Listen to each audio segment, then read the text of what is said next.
Welcome to Ceasefire, where civics meets civility and engagement meets empowerment. Ceasefire is hosted by former Boerne ISD trustee and owner of the Boerne Bookshop, Dale Adams, and by former Boerne City Council member and local insurance agent, Ron Cisneros. Welcome to Ceasefire. My name is Dale Adams. And I'm Ron Cisneros. And we're brought to you by the Boerne Bookshop. And today's show, we are going to talk about the Third Amendment to the U.S. Constitution. And I wonder if anybody remembers that. So everybody think for a second before we talk. Yeah, I doubt any of you got it. I will go ahead and read it because when we first talked about doing the Third Amendment, I was like, oh, gosh, which one was that? And so I read it, and it is that no soldier shall, in time of peace, be quartered in any house without the consent of the owner, nor in time of war, but in a manner to be prescribed by law. What does that even mean? I think we need some historical context, right? I think so, yes. Let's go back in history, and I think a lot of us, and certainly I'm in this group, would think that this started with the Redcoats establishing themselves in people's homes during the Revolutionary War. It actually predates that. I was surprised to learn that. This actually goes back into English history, and the English themselves were subjected to this, and they didn't like this, but they had a contradictory position on this. Yeah, it was actually common throughout Europe. Yeah. But the British, I think, are the first ones that started pushing back. Yeah, they started pushing back. They basically had an adverse reaction to seeing soldiers everywhere. They didn't like standing armies, is what it comes down to. And they didn't like standing armies in their homes, but they didn't want the standing armies in barracks where they could gather and cause problems either. So they basically made a settlement and said, okay, we're going to put up with a little bit of it. Go hang out in the ale houses, go hang out in the barns, stay out of our houses. And that was their attitude, and that attitude changed during the colonial times because our early forefathers were basically throwing 10,000 pounds of tea into the harbor, which I found out. I was like, I wonder what that is worth today. It's about $1.7 million worth of tea.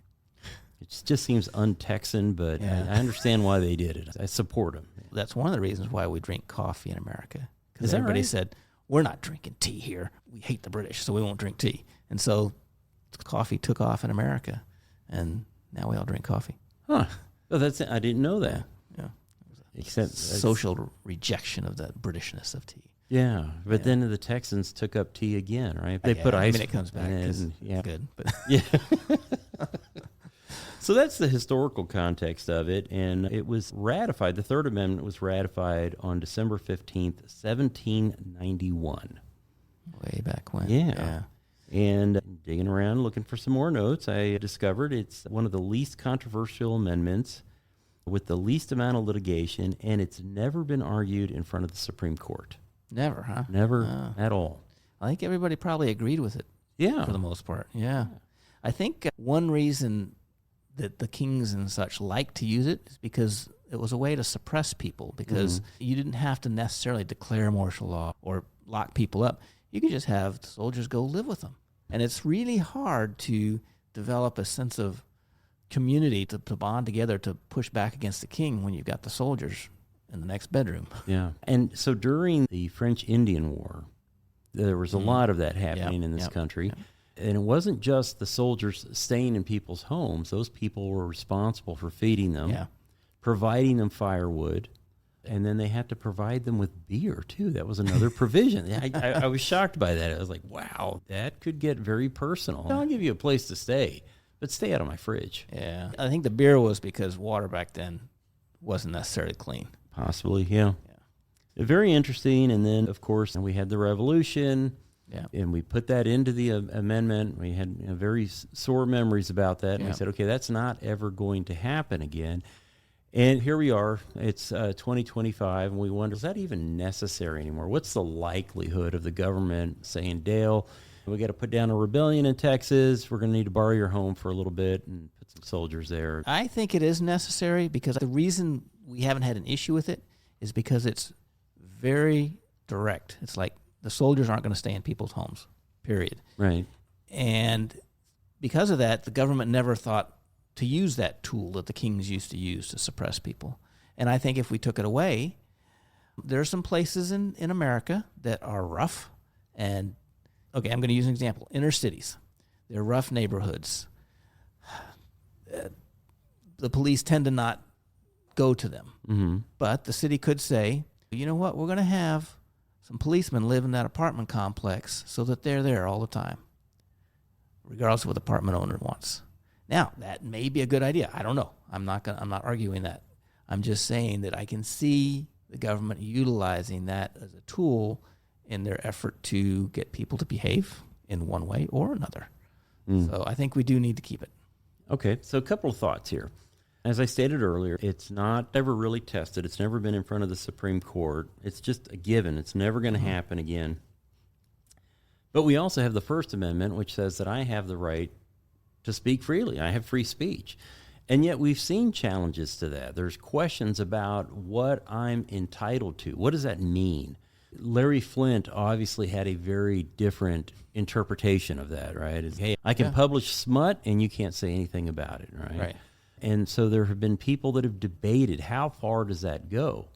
So why is it that, and you may not be able to answer this, I can't answer it, but why is it that we've challenged the First Amendment? We've challenged some of the others, but why is this one so ingrained in our psyche that it's just undebatable? It's just, we can't ever address it. I think because it's a yes or no option. There's no gray area. Either the soldier is in your house or he's not in your house.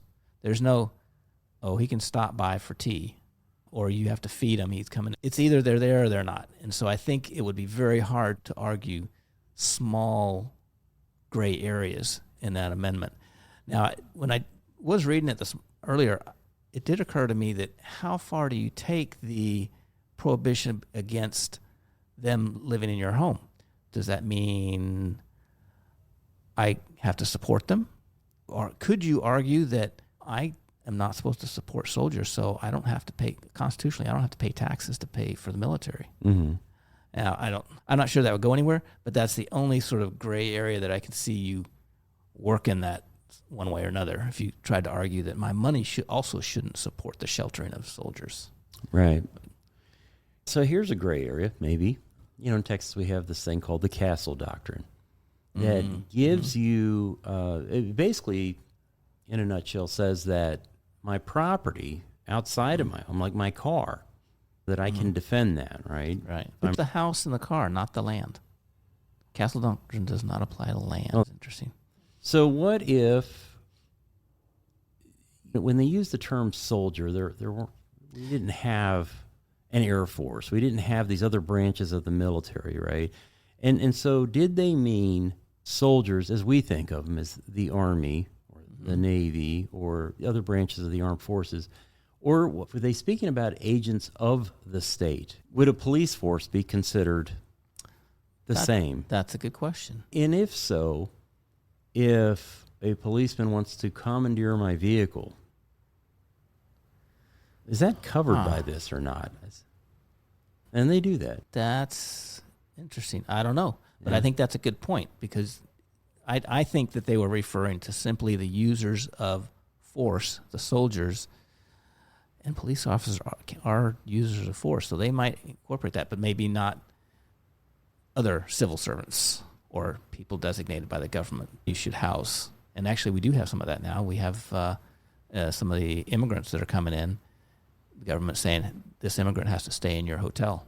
Right. That's a really good question. It'd be interesting to see if anybody used that. Yeah. I don't think they could, because I think soldiers would specify just soldier, or maybe a policeman. I guess you could. And I think maybe this hasn't been taken to the Supreme Court because nobody's ever tried to really expand the thought of that. But we always, if you're one of those Supreme Court justices that would label yourself as an originalist, a textualist, you want to go back and what did the Founding Fathers mean by soldier? Yeah. What was a soldier in the 1700s? It's like the debate that we have with guns. It's like some people want to say the only guns that you had back then were very different from the guns that we have today. And so the law doesn't apply, or that amendment doesn't apply to an AR-15. How would we look at that in today's world and bring it forward out of 1791 and bring it into 2025? How does that apply? I think it really does apply, what you just brought up. when you asked me, does it apply now? And I said, yeah, I think it does, because if we didn't have it, it would be creep in that direction. And we do have creep in that direction. Mm-hmm. The issue of immigrants going and being told that you're going to live in this hotel, regardless of what the hotel owner cares about or wants, that is an imposition by the government on somebody living in your home. And I would actually say that we should, and the government has gone down that road. The government is telling people that they have to house other people. And I would actually say that we should change the amendment to say the government cannot house anyone in your home, Mm-hmm. soldier or not, or property, because I think we are down that road now already, that the government is housing people on other people's property without Right. their consent. Yeah, I think so too. In today's world, I think we should, I'd like to see that expanded. And it has been expanded judicially, not in written form, but judicially. And so some of those cases, in 1965, it was cited as evidence of privacy right. And so this was in Griswold versus Connecticut. The U.S. Supreme Court rules that the Constitution gives individuals a, and I'm putting this in quotes here, zone of privacy, end quote, that includes the right of married couples to use birth control. Oh, It's interesting. okay. So they Yeah, relied yeah, on the yeah. Third Amendment to get there. And some might say, well, that's a Yeah. stretch. Yeah. And then you might argue that what I was talking about earlier is a stretch. But what if you reach that age where you don't want the house anymore, and you and your spouse decide to sell your home, and you buy this $500,000 RV, and that is your home. Yeah. And the government decides we're going to commandeer that vehicle. Yeah. Here's another case, 1982. Prison guards cannot be evicted during a strike. The U.S. Court of Appeals for the Second Circuit, Engblom v. Carey, rules in favor of guards at a New York State prison who had been evicted from their employee residences on the prison grounds while they were on strike in order to provide housing for National Guardsmen who were called in to keep the peace. The court rules that the guardsmen were equivalent to soldiers, and the prison guards enjoyed a right to privacy in their residences, even though the prison owned those residences. But it was still that person's home by Yes. contract. Yes, Yeah. that's correct. That is interesting. So they did try and do that, basically, soldiers in their homes. And it had to go to the Supreme Court? Is that No, this one didn't go. went to a court of appeals. So Okay. bear in mind what I said earlier. This has never gone to the Right, Supreme Court. right, It right, probably right. needs to, because Yeah, I think yeah. the law needs to be expanded for the examples Yeah, that we discussed. In 2001, now this is interesting. This is probably a diminishing of the law, but this was a federal court, or actually two federal courts, rule that, and these were unrelated decisions, that the Third Amendment does not prevent the government from using the airspace over a private homeowner's property. That seems logical. Yeah, but it depends on how high they go with that. Yeah, and I don't know enough about this case. One of these was brought out by a homeowner who, and this was in a federal district court in Texas, who was upset about the Air Force doing bombing training flights over his home. I can see I have a little bit of an issue with that. Yeah. I think those planes were certainly high enough that they weren't. I would think so, yeah. Usually it's considered 500 or 1,000 feet, or these ceilings of between the people on the ground and the people in the air kind of Yeah. stuff. Let's take a quick break. This is Ceasefire with Dale and Ron, and when we come back, get into it some more. Boerne has its own bookshop. In fact, it's called the Boerne Bookshop. Hi, I'm Dale Adams, inviting you to get lost. Get lost in a good book in our relaxed and casual atmosphere. We have a wide and eclectic selection in the Boerne Bookshop, and we pride ourselves on finding what you're looking for. We do author meet and greets, host writing workshops, and can connect you with a good book club. And your young ones will absolutely love our kids section at the Boerne Bookshop. And while we want you to get lost, we're easy to find, as we're in the heart of Boerne at the back of the Richter Tavern building. We are the Boerne Bookshop.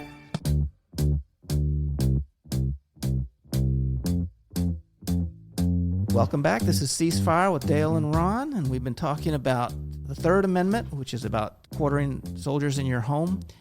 And we talked, apparently it was used in order to push a right to privacy, and I find that interesting because that's one of the things in the Bill of Rights that I wish was there, and it isn't really completely there.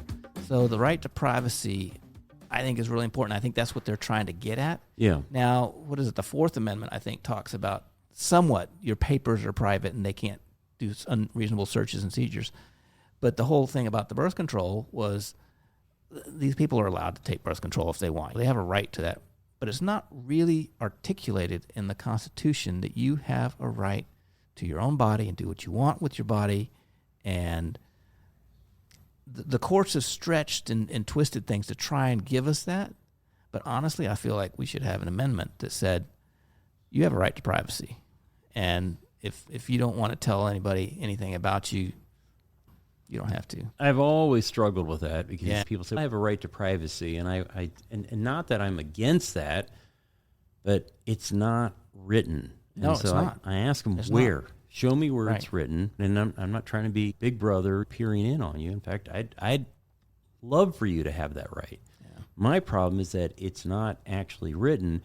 And I imagine if I read some of these cases where they're relying on the Third Amendment to get you that privacy, I'm going to think, oh, man, that's about as stretched as Roe versus Wade was. Because I think we are now where we should have been, where the Supreme Court said, hey, we're going to let the states figure that out because we can't find that right to abortion in the Constitution.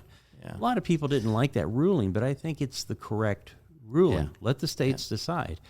We don't have it written anywhere in our Constitution that we have that right. No? Now, our government could pass laws that gave us that if they chose to, but they haven't chosen to. Isn't that interesting? Yeah, that is interesting. And that's why we have constitutional amendments, because there are things that our government will not make laws about that we need. A right to free speech is not a law that any politician really wants to push because they don't want to listen to everybody. Or a right to bodily autonomy, like you were talking about, because I think that opens up another can of worms. It does, yeah. But I'm not a huge fan of adding amendments and whatnot, but I would love to see an amendment that somehow gave us a fundamental right to privacy. Yeah, I would too. And here's the problem: is when we don't do that because we're afraid of. I'll use the bodily autonomy one again because the road that everybody's afraid we'll end up on is assisted suicide, right?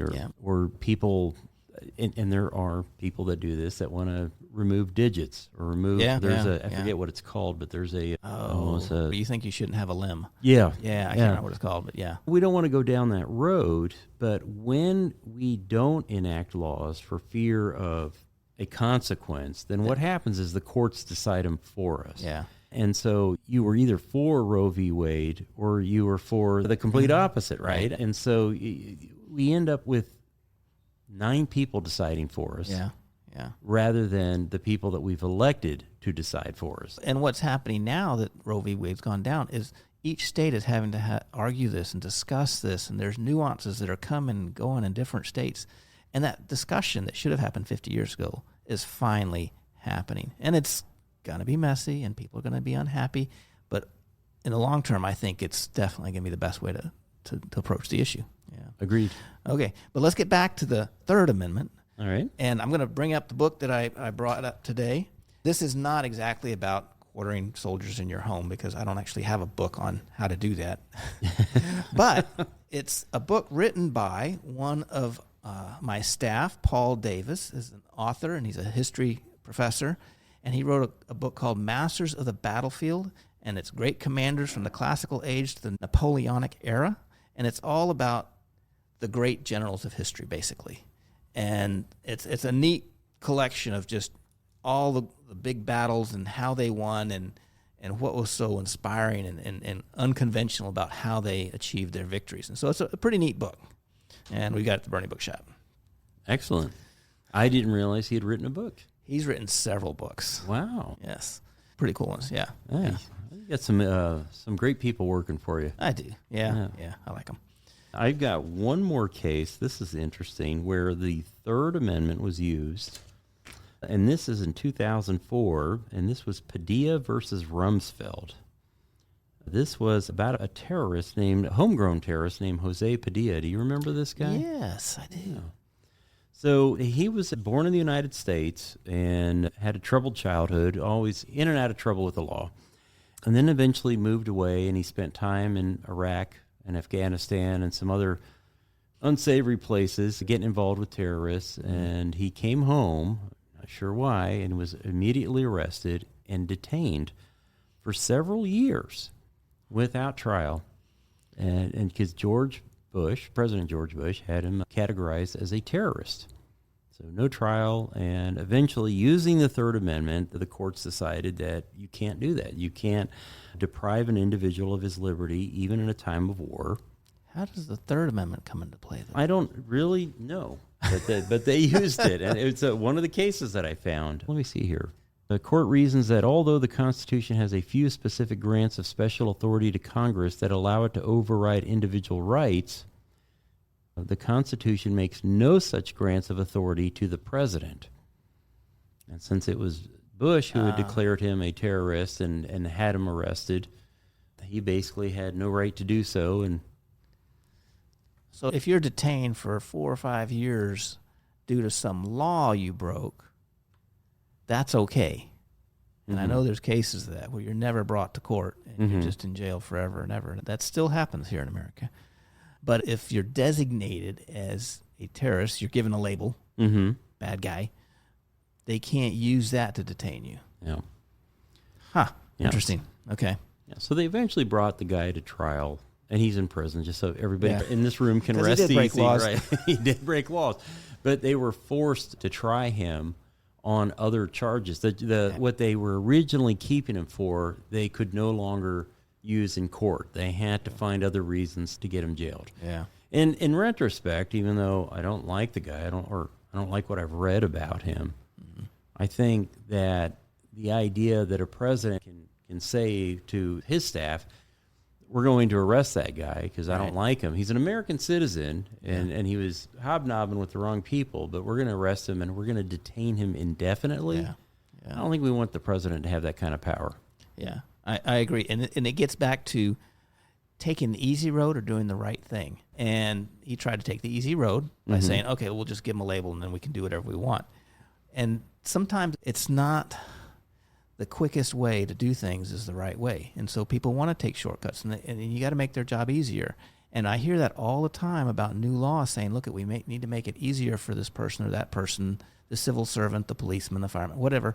But honestly, the laws are not about making their job easier. It's about making our life better. Right. And sometimes that means their job can be really hard.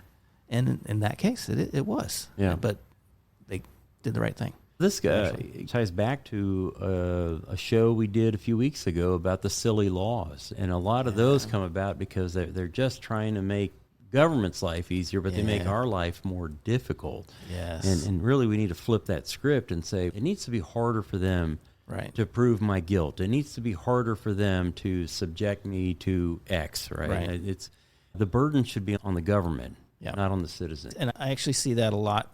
Even at local level, people say, we need to do this because it makes it easier for us to do what we need to do. And I'm like, wait, slow down. That's absolutely not the argument to use with me because that's not my concern.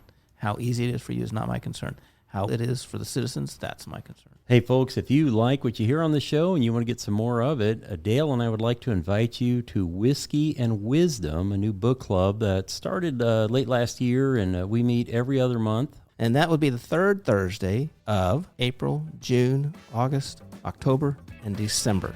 Please join us. We're going to have an assortment of whiskeys there and a great conversation about a very interesting book. Hope to see you there. Yeah. But we're pushing up against the end here, and I think we're going to wrap it up. This is Ceasefire with Dale and Ron, and if you missed any of this, you can always go to the BoerneRadio.com website, and we got a podcast there, and listen to any of our other episodes. You got any last words? Have a great week, Bernie. Yes, have a great week. We'll see you next week. Bye-bye.